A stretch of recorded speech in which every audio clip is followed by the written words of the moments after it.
Hello बच्चों, क्या हाल चाल। और एक बेटा नया खूबसूरत माइंड मैप आप सभी के सामने है। चैप्टर का नाम है बेटा न्यूक्लियाई। एटम्स के बाद ये चैप्टर देखना काफी निश्चित है। एटम्स का अगर आपने माइंड मैप नहीं देखा तो बेटा डिस्क्रिप्शन में डलवा दूंगा। स्टार्ट करें बेटा न्यूक्लियाई से।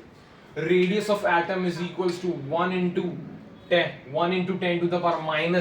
10 के रेंज में, यानी 1 एंगस्ट्रॉम के रेंज में रेडियस ऑफ एटम होता है। While radius of nucleus is equals to 1 fermi, यानी कि 10⁻⁻15 मीटर्स में न्यूक्लियस का रेडियस होता है। R इज इक्वल्स टू बेटा R0 a⁻⁰ यहाँ पे A है बेटा मास नंबर, यानी कि रेडियस इज बेटा directly proportional to the cube root of atomic mass. ऐसा सवाल पूछ सकता है बेटा, रेशो का सवाल। इस सवाल एमसीक्यू में 2 बार पूछ चुका है सीबीएसई, यानी कि रेशो सवाल अपने को करना आना चाहिए।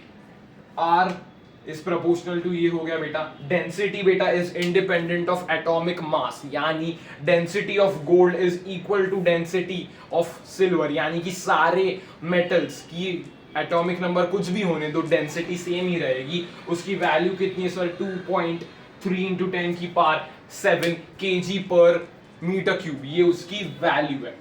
एवरेज एटॉमिक मास का कॉन्सेप्ट बेटा ये अपन मोल कंसेप्ट में पढ़ते हैं, इसको बच्चे स्किप करके जाते हैं। लेकिन मैं बोलता हूं जो भी चीजें एनसीईआरटी में उसको स्किप करके कुछ फायदा नहीं होने वाला। बोर्ड्स कभी ना कभी तो उसे पूछने वाला है, तो ये इस साल पूछ सकता है वो। परसेंटेज रिलेटिव अबंडेंस फर्स्ट का इंटू मोलर मास प्लस जितने भी दिए गए हो उसको 100 से डिवाइड करना है। आइसोटोप्स के केसेस में बेटा ये अपन निकालते हैं। Yes sir. सर आइसोटोप्स का मतलब क्या है? आइसोटोप्स का मतलब है same atomic number but different atomic mass. Example है प्रोट्रियम, ड्यूटेरियम, टिट्रियम, जो हाइड्रोजन के आइसोटोप्स होते हैं। Yes sir. आइसोबार्स में बेटा कॉमन एक टर्म आ रहा है, ए का टर्म कॉमन है आइसोबार्स में, यानी कि same atomic mass but different atomic number, यानी कि यहाँ पे एलिमेंट्स अलग अलग होंगे लेकिन उनका मास बिल्कुल सेम होने वाला है। Yes sir. आइसोटोन्स की बात करते तो टोन्स में एन का शब्द आ रहा है। एन में बेटा सेम नंबर ऑफ न्यूट्रॉन्स होंगे। सेम नंबर ऑफ न्यूट्रॉन्स मतलब न्यूट्रॉन सेम होने वाले हैं। A-Z से बेटा अपन न्यूट्रॉन को कैलकुलेट कर सकते हैं atomic mass minus atomic number से। Yes sir. ये तीनों चीजों को बेटा बोर्ड्स ने पूछा था इन 1 और 2 मार्कर क्वेश्चन में, ये 3 चीजें उसने पूछी थी। एनर्जी मास इक्विवेलेंस आइंस्टाइन ने दिया था। इसका मतलब क्या है बेटा? Energy can be converted into mass, और मास भी एक फॉर्म ऑफ एनर्जी ही होती है। E is equals to mc square. बेटा अलग सर ने इस चीज को कैसे लिखा है अपने हाथ पे? m is equals to E/c का स्क्वायर, यानी कि उन्हें लगता है कि mass is a form of energy, यानी मास एनर्जी में कन्वर्ट होता है। वो भी एक अच्छी फिजिक्स की निशानी है। मास डिफेक्ट, यानी कि जितना मास में डिफेक्ट आ रहा है, यानी real mass nucleon real mass of nucleons is less than the calculated mass, यानी जो एक्सपेरिमेंटली अपने को मास मिलता है ना, वो कैलकुलेशन से जो मिलता है उससे कम आता है, यानी कि एक डेल्टा मास का डिफेक्ट आता है। यही मास डिफेक्ट बेटा अपन बाइंडिंग ऑफ न्यूक्लियस में इसका मदद होता है। जो डिफेक्ट आया ना बेटा, वही बाइंडिंग ऑफ न्यूक्लियस में, न्यूक्लियॉन्स को एक साथ न्यूक्लियस में पैक करने में मदद करता है। इसका फॉर्मूला क्या होता है बेटा बाइंडिंग एनर्जी का? Binding energy is equals to mass defect C square, mass defect into C square. Important है बेटा, बहुत इंपॉर्टेंट है। यहां तक क्लियर है क्या बेटा? ये चीजें क्लियर है क्या? यहां पे बेटा इतना इंपॉर्टेंट ग्राफ आता है ना, बाइंडिंग एनर्जी पर न्यूक्लियॉन वर्सेस बेटा मास नंबर का ग्राफ है। ऐसा कुछ ये बेटा ग्राफ अपने को देखने को मिलता है। यहाँ पे बेटा Fe का सबसे ज्यादा स्टेबल होता है, that is 8.8 mega electron volt में सबसे ज्यादा स्टेबिलिटी होती है। इस साइड पे बेटा स्टेबिलिटी कम होती है, इस साइड पे भी स्टेबिलिटी कम होती है, यानी एटॉमिक मास लेस देन 30 में लेस स्टेबिलिटी होती है, तो वो एक दूसरे के फ्यूज हो जाते हैं टू इंक्रीज द स्टेबिलिटी। एक दूसरे के साथ बेटा वो फ्यूज हो जाएंगे टू इंक्रीज देयर स्टेबिलिटी।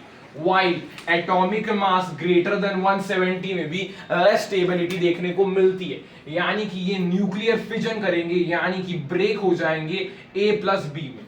समझ में आया? ए प्लस बी में ये ब्रेक हो जाएंगे to attain stability. Yes sir, ये बेटा ग्राफ इतना इंपॉर्टेंट है कि यहां से पक्का 2025 में सवाल मिल सकता है, आपको मिल सकता है। इस यहाँ पे इस तरफ तो बेटा फ्यूजन होगा, लेकिन हायर एटॉमिक मासेस में फिजन होगा। यस सर, समझ में आया। फ्यूजन का मतलब है जुड़ना, फिजन का मतलब है टूटना। इतने कॉन्सेप्ट से ही सारी चीजें हो जाएंगी। बाइंडिंग एनर्जी का ग्राफिक है ये? नहीं, ये बाइंडिंग एनर्जी पर न्यूक्लियॉन्स का ग्राफ है, यानी कि binding energy divided by atomic mass का टर्म। ये बेटा मोर अच्छा लेवल है टू एक्सप्लेन द स्टेबिलिटी। ये स्टेबिलिटी को बहुत अच्छे से एक्सप्लेन करता है रादर देन बाइंडिंग एनर्जी। समझ में आया? यस सर, समझ में आया। न्यूक्लियर फोर्स कैसी होती है सर? न्यूक्लियर फोर्स एक नॉन कंजर्वेटिव फोर्स होती है, शॉर्ट रेंज पे लगती है, in the order of 10 to the power -15 के रेंज में। 10 टू द पावर -15 के रेंज में ये फोर्स लगेगी। ये स्ट्रॉन्गेस्ट फोर्स है जो यूनिवर्स में एग्जिस्ट कर सकती है। ये लाइन जॉइनिंग के अलोंग एक्ट नहीं करती, और ये चार्ज इंडिपेंडेंट फोर्स होती है, यानी कि force on proton neutron is equals to force on proton proton is equals to बेटा फोर्स ऑन न्यूट्रॉन न्यूट्रॉन। ये बेटा तीनों इक्वल होने वाले हैं बिकॉज ये चार्ज इंडिपेंडेंट फोर्स होती है। ये बेटा डायग्राम लोग छोड़ के जाते हैं, ये वाला ग्राफ अपन ने केमिस्ट्री में भी पढ़ रखा है। सर इसका क्या मतलब है? यहाँ पे पोटेंशियल एनर्जी, यहाँ पे डिस्टेंस का अपन ने ग्राफ प्लॉट किया, तो यहाँ पे इतना समझने की जरूरत है कि अगर डिस्टेंस बेटा r0 से ज्यादा का है तो अट्रैक्टिव फोर्स दोनों के बीच में लगेगा, और अगर डिस्टेंस बेटा लेस देन r0 है, यानी कि बॉन्ड एक दूसरे के पास आ रहा है, तो रिपल्सिव फोर्स लगेगा। बॉन्ड एक दूसरे के दूर है तो अट्रैक्टिव फोर्स लगेगा, जो अपन एटॉमिक स्ट्रक्चर केमिस्ट्री में 11th स्टैंडर्ड में पढ़ चुके हैं। Yes sir, okay. यहाँ पे बेटा न्यूक्लियर रिएक्शन की बात आती है, इस पे एक सवाल आ चुका है बेटा न्यूक्लियर रिएक्शन पे। यहाँ पे बेटा x plus A gives y plus B, यानी कि a एक पार्टिकल मैंने बोम्बार्ड किया एक न्यूक्लियस x पे जो ओरिजिनल न्यूक्लियस था, उससे बेटा y मिला अपने को जो कि एक रेसिडुअल न्यूक्लियस है, और b एक पार्टिकल एमिट हो गया। तो ऐसी रिएक्शन होती है। यहाँ पे बेटा अपन क्या करते हैं? यहाँ पे बेटा अपन mr माइनस mp करते हैं, यानी कि mass of reactance minus mass of protons into c square से अपने को q बोल मिलता है, जो कि बेटा रिएक्शन कोशेंट कहलाता है, जो कि रिएक्शन कोशेंट होता है। यस सर, Q प्लस में आता है तो बेटा एक्सोथर्मिक रिएक्शन है, यानी एनर्जी रिलीज हो रही है। Q बेटा नेगेटिव में आता है तो एंडोथर्मिक रिएक्शन होती है, यानी कि एनर्जी को देना पड़ता है। यस सर, फिर दो टाइप्स की बेटा फिनोमेना देखने को मिलते हैं। Radio activity is not in your syllabus. Radio activity बेटा सिलेबस में बिल्कुल नहीं है। Nuclear fission, breakdown into smaller fragments, energy release होती है। दो एक बड़ा न्यूक्लियस ब्रेक कर जाता है छोटे छोटे न्यूक्लियस में, उसको ही अपन फिजन कहते हैं। यहाँ पे बेटा यूरेनियम का एग्जाम्पल एक बार एनसीईआरटी से देख लेना। इसका कंसेप्ट बेटा यूज होता है एटम बॉम्ब में, जो कि हिरोशिमा और नागासाकी पे डाला गया था यूएसए ने इन वर्ल्ड वॉर 2। इसलिए ये एटम बॉम्ब इस प्रिंसिपल पे वर्क करता है, फिजन प्रिंसिपल पे वर्क करता है। न्यूक्लियर फ्यूजन यानी स्मॉलर न्यूक्लियस बेटा फ्यूज हो जाता है to form a larger fragment. इसकी रिक्वायरमेंट क्या है बेटा? High temperature and high pressure. Temperature in 10 to the power 7 kelvin के रेंज में टेम्परेचर चाहिए। सन बेटा डायरेक्ट सोर्स है, न्यूक्लियर फिजन उसमें होता रहता है। यहाँ पे एग्जाम्पल है बेटा हाइड्रोजन बॉम्ब का।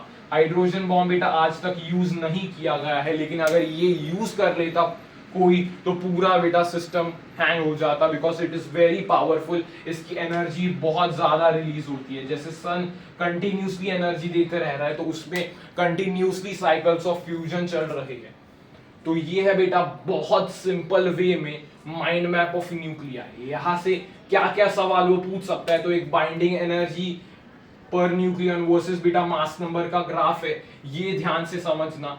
ये वाला फिर ये वाला सवाल वो पूछ सकता है, ये नीट में भी आया था ये सवाल, वो बोर्ड्स में भी ये सवाल को डाल सकता है। ये बेटा फ्यूजन और फिजन के जो रिएक्शंस है ना एक दो, उसको याद कर लेना। यहाँ पे न्यूक्लियर रिएक्शंस में भी सवाल पूछ सकता है। यहाँ पे इस कैलकुलेशन पे, रेशो वाले कैलकुलेशन पे सवाल आ सकता है। Density is independent of atomic मास पे सवाल आ सकता है, या और रिलेटिव अबंडेंस वाला इस पे सवाल आ सकता है, जो कि वो पूछने ही वाला है। यहाँ पे बेटा आइसोटोप्स, आइसोटोन्स और आइसोबार्स का याद होना बहुत जरूरी है, बिकॉज ये 2-3 बार बेटा 3 बार ये बोर्ड्स में पूछा जा चुका है, 3 बार बोर्ड्स में पूछा जा चुका है। एनर्जी मास इक्विवेलेंस याद होना चाहिए। मास डिफेक्ट कैलकुलेशन यहाँ पे लिखता हूँ बेटा, मास डिफेक्ट कैलकुलेशन करके जाना। मास डिफेक्ट का जो कैलकुलेशन है ना बेटा, वो इतना इंपॉर्टेंट है कि वो पूछने वाला है। मास डिफेक्ट का कैलकुलेशन बेटा यहाँ से पूछ सकता है वो। तो यही था बेटा छोटू सा चैप्टर है मॉडर्न फिजिक्स का, काफी इजी एंड स्कोरिंग चैप्टर है ये चैप्टर। डुअल नेचर और एटम्स का, ये 3 मॉडर्न फिजिक्स के चैप्टर है, जिससे आपको स्ट्रेंथ मिल जाएंगी कि आपके कॉन्सेप्ट्स इजीली क्लियर हो रहे हैं। तो कैसे लगा बेटा आपको ये माइंड मैप? अगर अच्छा लगा तो बेटा drop your comment and do subscribe to the channel for more such content. तब तक के लिए ओके बाय।